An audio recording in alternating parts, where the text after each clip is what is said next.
everybody. Welcome to NTWC Plus. Glad to have you along with us for another, what I know is going to be an exciting show today. We've got a lot going on, and we're going to get to all of that in a moment. But Mike Lowry is going to join us. We've got a special guest host today who you're going to love, and Bill's here. So let's get to all that. But first, let's thank our sponsors who make these shows a reality week in and week out. USAA. Thank you, USAA. You've been a part of this from the very beginning, and we appreciate all that you do to make this possible. The South Padre Island Convention and Visitors Bureau. Of course, the National Tropical Weather Conference takes place in South Padre Island every year in the month of April, and everybody in this picture has been there at least once and several many times, and we invite everybody to come join us next April when we're back on South Padre Island. Live View, that's to make sure that when we do the broadcast from South Padre, everybody back home gets to see them. So thanks to Live View for that. And the Texas Weather Network, the newest members of what we're doing. Welcome to the Texas Weather Network for being part of this. We'll get to Mike in just a second, but I want to take a moment to introduce our special guest host today, or hostess, I guess is appropriate. Emily Gracie joining us, the host of the Atmosphere Podcast. Good morning, Emily. Good morning. It's so great to see all of you. Even though it's remote, I'm honored to be on the podcast with you guys today. Well, we're excited to have you. Tell us a little bit about where you come from, what you're doing, and why you're joining us today. We're so glad to have you. Well, I'm still figuring out why I'm joining you, but I'm appreciative of that fact. My background is mostly in broadcasting. I did about 20 years in local TV, a little bit of national weather graphics producing early on in my career at the Weather Channel. I worked for AMS for a while in their education program. I even taught at the community college level. But in recent years, I've transitioned to more the digital space. So I'm a certified digital meteorologist now from AMS, and I mostly do this. I do podcasting. So I've recently left a full-time position with a national broadcasting group and now work for myself, trying to kind of navigate the podcasting space from an independent side. So excited to be here and kind of broaden the network of people I get to talk to every day, because I'm usually just stuck in my shed here by myself in Charleston, South Carolina, chatting with whoever I'm interviewing. We'll give your podcast a plug while we're here so everybody knows where they can find you regularly. Yeah, awesome. So Atmosphere with Emily Gracie. We're about 5 episodes in at this point. Weekly episodes drop on Tuesdays. It's really kind of a combination of research and science and people. So I usually have on somebody to talk about something great that's happening in the research world, whether it be weather, oceans, even space science sometimes, and then kind of bringing in a human aspect somehow, making it relatable to not just people in our field, but the broader community of why they should care about this, why it matters and impacts their lives. So like I said, new episodes drop every Tuesday. YouTube, Spotify, Apple Podcasts right now is where you can find it. And then also I'm on Substack now, which I'm still learning about, and probably going to ask Michael some questions today about it, but so you can find me on there as well. Multimedia journalist, that's what it's all about nowadays. Well, welcome. We're so glad to have you with us today, Emily. Thanks for being part of the program. The man who's the only one of the group that's in a place where the dew point's less than 65, Bill Reed, joins us not from his normal place in League City. But Bill, where are you this morning? I'm in a little town called Chimayo, New Mexico. We've had a house up here for going on 15 years and get up here as often as we can. We're 28 miles from downtown Santa Fe. Nice. You can stay there until about October?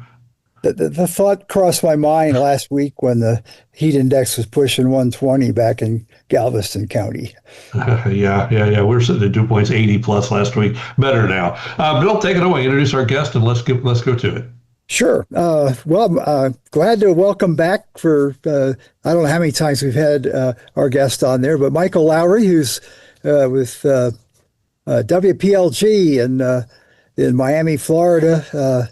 They've had a lot of distinguished people work that show there, and Michael's now the latest one of that. Plus, he does a lot of stuff on his own in much the manner of what Emily was talking about. So you're right, Emily, you'll get some pointers out of Michael. You might have to call him afterwards if we run out of time. Interesting season looming ahead. Everything's different from what we've been talking about the last few years. We don't have a hellscape tropical Atlantic warm-up going on right now, but we do in the Pacific. Give us your thoughts on the pending El Nino. Last week, Phil Klossbach had a slide with dinosaurs and a massive tornado, and he called it Jurassic El Nino.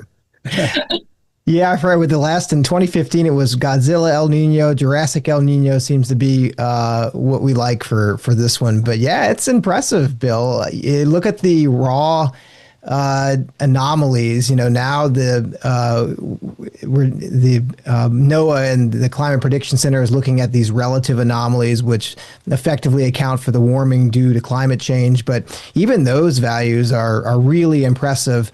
I wrote about it, I don't know, a day or two ago. I was talking about it on air just the other day about the anomalies, the departures from average in the sea surface temperatures across the Eastern Pacific being as high as they've ever been at this point in the year. And, we're far outpacing in terms of the development of this El Nino, the other historic ones that we've seen in recent memory, like 1997 and 2015 and 2023, although that was a little bit different. But yeah, this one's awfully impressive, and there's no reason to think that this isn't going to be, certainly a strong El Nino. And the interesting thing about this for hurricane season is it looks like it's going to be peaking earlier. So, the potential of it affecting the hurricane season during the peak months a little sooner than it typically would.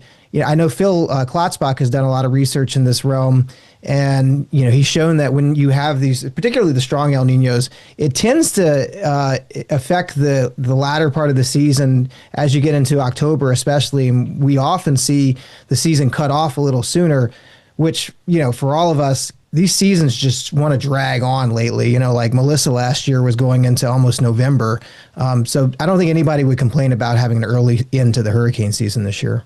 Yeah, even way back when I was still at the HurricaneCenter, it seemed like every November, early November, I had one last storm in the Caribbean, which meant it was important to coordinate with a lot of people on that. So El Nino's our friend when it comes to that.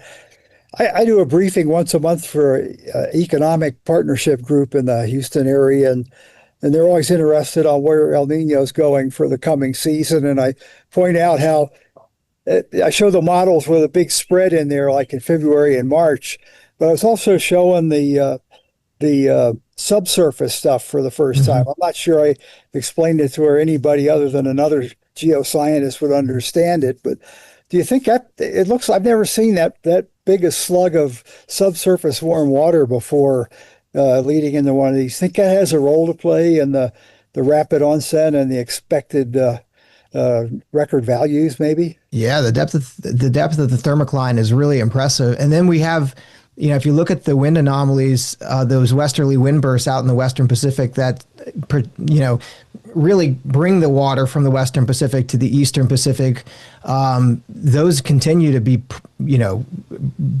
record values in terms of the westerly wind anomalies, or at least the slackening up of the typical easterly winds. So that's going to continue to warm that water up and push it toward the Eastern Pacific. So yeah, everything is is really raring to go in terms of this being a big historic El Nino. Yeah, you can tell by they're usually fairly conservative at CPC in their outlook, their monthly outlook that they put out, but not this time. Yeah, and I think it's okay when you look at you look at all of the indicators. It's okay to hedge your bets and say, hey, this. There's very little that's going to stand in the way of this one being one of the biggest ones that we've seen, and you're already seeing the coupling. By the way, you can look at the velocity potential anomalies, and you can see that standing wave starting to take shape in the Eastern Pacific. And what that means for the Atlantic is that things are going to be pretty quiet. Now, obviously, any window in August and September or October, you can still get a hurricane. But Phil dropped those numbers in his latest forecast, and there's good reason why.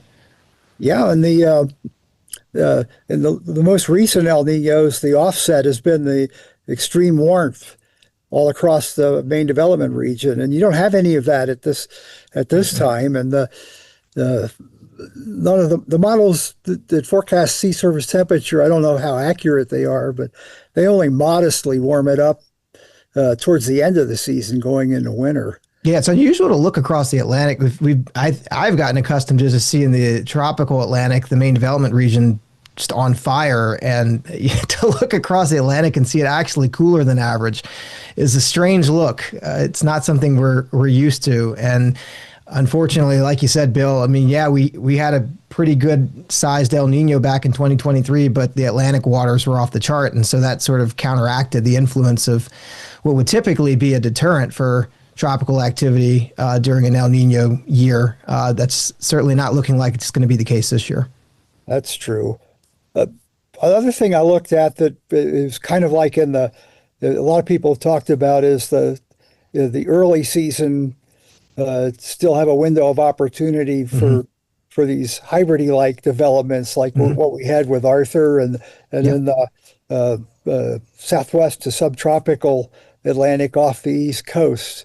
And, the water's warmer than average quite a bit now, still in the subtropics. So I'm wondering if that's where we want to look for any real development this year. Yeah, that's where I'm honing in on. In fact, I thought I didn't pull the trigger today, but I think tomorrow I'll probably talk a little bit about.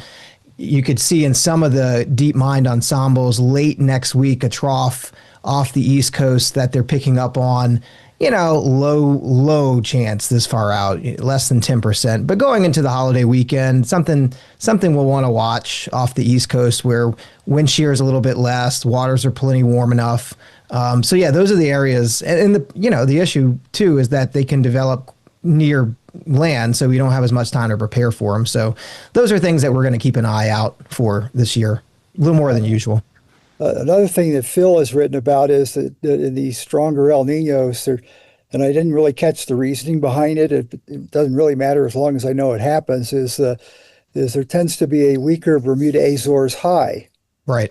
Yeah, and so weaker Bermuda Azores high means the opportunity for recurvature is occurring further east. Exactly. Yeah, and that's why we tend to see fewer of the landfalls, is that they tend to recurve a little more quickly, which again is another good thing.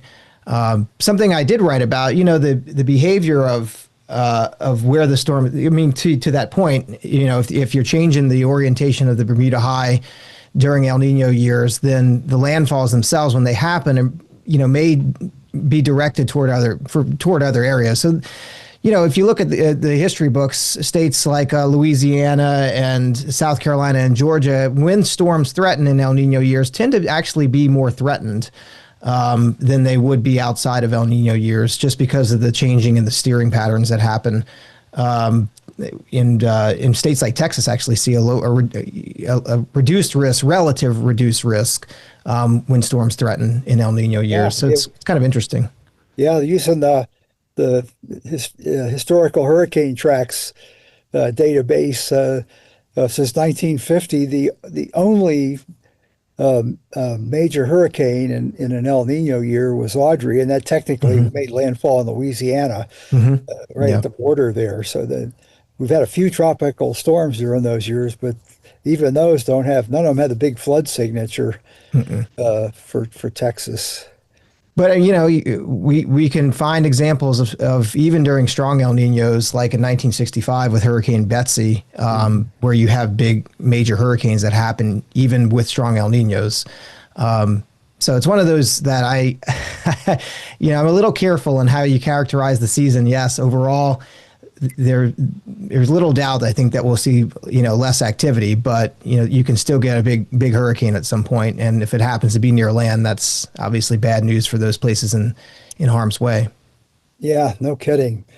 Into your line of work on your daily type thing like that, how do you handle trying to pull back some controversies that go out there, misinformation, if you will?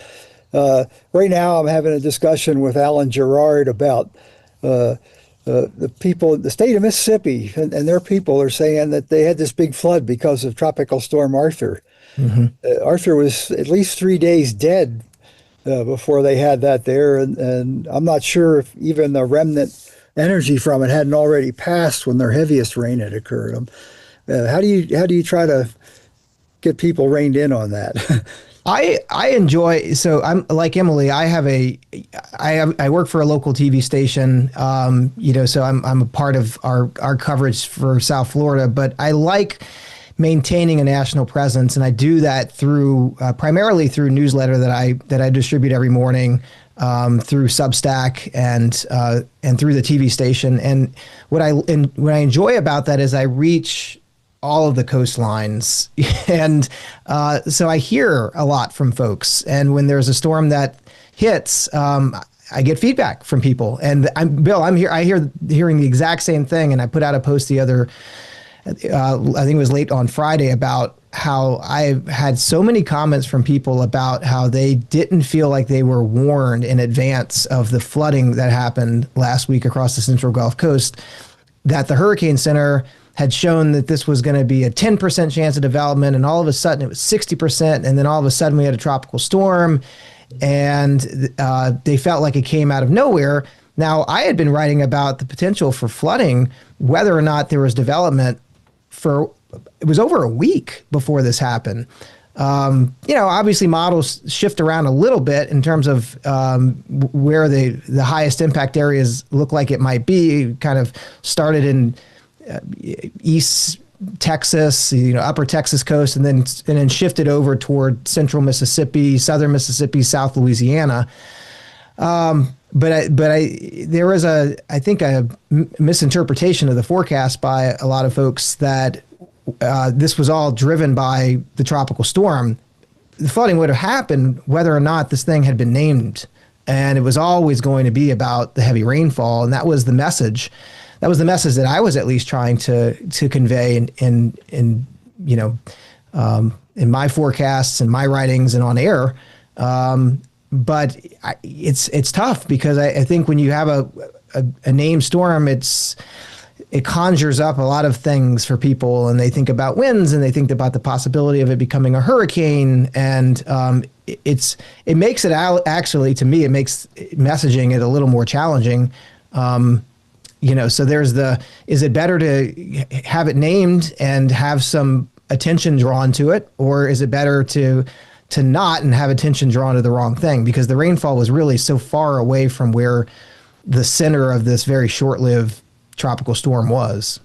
Yeah, the only real high winds were right off my coast. We had some gusts to 80 on the oil platforms. But hey, Emily, I've been not intentionally avoiding you. I just got caught up in the conversation. Yeah, no, I'm happy to jump in because I'm curious too. If that comes down to like messaging and the emphasis that's put on the Hurricane Center, and I feel like the Hurricane Center is often like, it's not about the name, it's not about the category, it's about these hazards. And the two that did pop up with Arthur, and then what was Arthur, was the flooding, and then also a massive amount of rip currents. There were so many people at the beaches, west coast of Florida, that were being rescued from rip currents. So that's another big message I often hear coming out of the Hurricane Center is like, this is what's causing deaths with tropical systems, and people aren't paying close enough attention to them because it's far away, or it's sunny and it's beautiful, or the waves are big and it's really good for surfing. So I think it's important what we put out as far as messaging and not putting that emphasis on the name.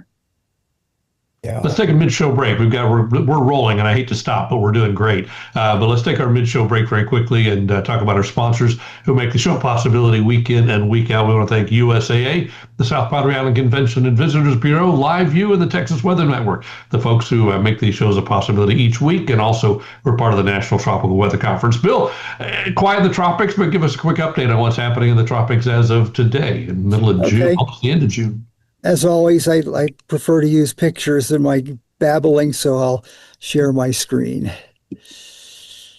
What we've got going on is nothing in the Atlantic right now, but the Eastern Pacific, where we expect it to be very active. We've got a 60% chance of the one system in a couple of days, and I think 40 on the other.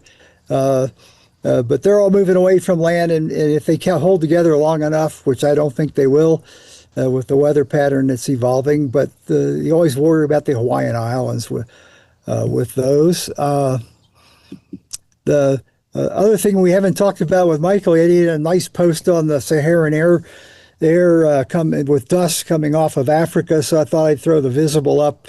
You can see in the milky looking pattern outside of the cloud cover, that whole area is covered with Saharan dust right now. And as Michael pointed out, we're in the peak of that season in there. And other than grayish skies and weird looking sunsets, the main thing to worry about. People with respiratory issues, those are really fine particulates that survive the transition all the way across to the islands of the Caribbean and then eventually the southern part of the United States. People with respiratory issues have to maybe deal with that.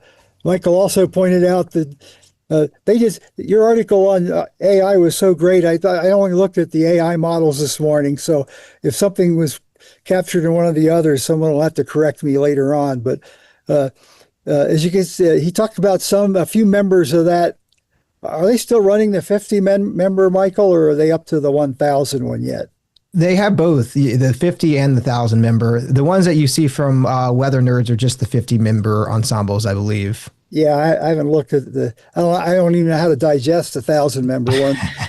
But anyway, it shows something that might develop off the East Coast and move southwest into the Gulf on a few of the members. So that would be interesting. Historically, there have been some do that, so it's not impossible. But just like you expect in El Nino, the Western Pacific and Eastern Pacific is where at least over the next 2 weeks or so, the bulk of the activity is expected to be. And as always, we're recording this for future broadcast. Don't take anything from this to be a current forecast. Check your best sources. Good information, Bill. Thank you. Good job. Good job. All right, let's go back to Emily. Emily, let's get you more involved in the conversation. I know you want to talk to Mike, so jump in. Oh, yeah. So we were talking about good communication. And Michael, one thing that you do really well when it comes to communication is graphics. Just really good graphical representations of data that I think are really outside of the box. I'm curious about your process there and how you're creating these, where you come up for the ideas. Are you talking to just people on the street? Or tell me about all of that. Yeah. So, I wake up every day and I think about what is the story in the tropics. And my goal is always to find something interesting that I find interesting. And so when I go on air and I'm talking about the quiet days, obviously when there's a lot going on, it's whatever the active weather of the day is. But on the quieter days, there are always things going on in the background. And so I'm always fishing around trying to find interesting stories. And I've over decades now accumulated a lot of big data sets, and I have written a lot of code to go in and just really dig in and try to find interesting tidbits from that data. And so that's what I'm constantly doing is I'm running code and rewriting code, and I create all my own graphics and do my own analysis. And it's the way I describe it is kind of science on the fly. It's done a little more quickly than the robust peer-reviewed publications that you do, but it's the same process. It's more interesting to me because I'm looking at what's going on today, and then I'm trying to tell a story from that. And so the process is, to your point, is some people are graphical learners, so I'm always cognizant of, I want to have a good graphic to show people. I want to have something that you can look at and hopefully take away something important. But then I also try to write in a narrative way that explains it to people. I hear from so many people that meteorologists are really bad about showing something but not really explaining what it means, and that actually has an effect that I think that we don't want, which is oftentimes it scares people, or they feel a little frozen and what do I do with this?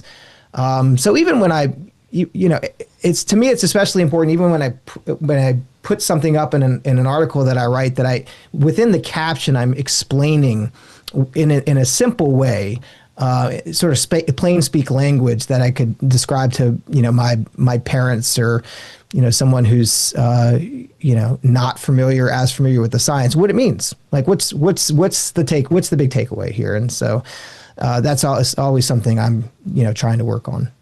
Yeah, the National Tropical Weather Conference, you were showing some graphics and the whole crowd would go ooh, there was a lot of reaction, which always means something interesting is happening. I wanted to ask you too, one of your recent articles was about AI and machine learning, kind of the success of Google DeepMind last year. And the most surprising thing for me about that article was the notion of data centers and water use and the misconception of what these computer models are using. Can you touch upon that? Because I think a lot of people may be against it for that reason. Yeah. So I'm careful about AI is one of those kind of tricky subjects, because I think for a lot of folks, there's an inherent mistrust in AI for whatever reason. And so I'm always kind of careful in how I'm talking about AI computer models, because they're very different from the AI that most people are used to seeing every day, which is kind of this generative AI or the large language model, computer chat prompts.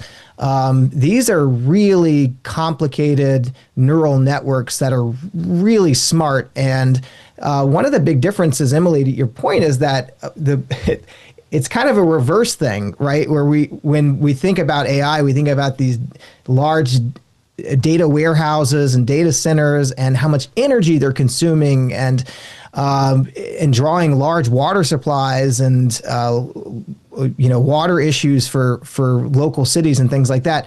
For weather models, the weather models that we're using now that aren't AI driven are big honking supercomputers that are crunching numbers like we could never do, and they use a lot of energy and use a lot of resources. And what AI has the potential of doing, if the forecasts can compete with the traditional physics-based computer models, is that they're actually using, when I say a fraction, I mean like 0.3% is what NOAA estimates for their AI GFS of what a traditional computer model might use. So there's far less energy usage, far less of this cooling that's required from water systems. So, and they're cheaper. They're way cheaper. So this is a huge, potentially a huge win across the board if these models continue to prove their worth. And I'm sold on the hurricane side with these newer models. I mean, they are really, really impressive. I think what sold me last year was with Google DeepMind and its ability to really consistently and accurately forecast the intensity of hurricanes. That was just really, really remarkable. Yeah. Well, the two former Hurricane Center people, they're part of the evaluation process, and they're very almost critical to a fault. It has to work for them to buy in. They were effusive in their summary of how well this had done. Yeah, and you have to think, Bill, to some degree, or a large degree, that the cooperation with, or the partnership between Google DeepMind and the Hurricane Center, created something that is incredibly useful. And it's not something that's been replicated yet by any other AI modeling system. Yeah, most people want to keep proprietary on anything they're developing. So